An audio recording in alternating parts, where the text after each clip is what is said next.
رکھا کہ جدید مسائل کے حل کرنے میں فقہی قواعد کا کیا کردار ہے. بہت سوچ کر کے ہی رکھا، آپ کے فائدے کو سامنے رکھ کر کے ہی یہ موضوع میں نے منتخب کیا.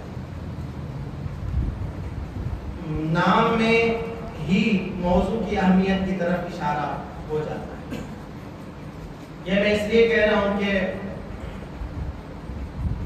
ہمارے ذہنوں میں قاعدے کا تصور بڑا ہی محدود ہے. بہت ہی زیادہ محدود تصور ہم قاعدوں کا رکھتے ہیں. اور اس میں تکمیل یافتہ میں 2 کتاب پڑھائی جاتی ہیں قاعدے کے تعلق سے. ایک الاشباہ والنظائر ہے، دوسری قواعد الفقہ ہے. الاشباہ والنظائر میں قواعد کو 2 حصوں میں تقسیم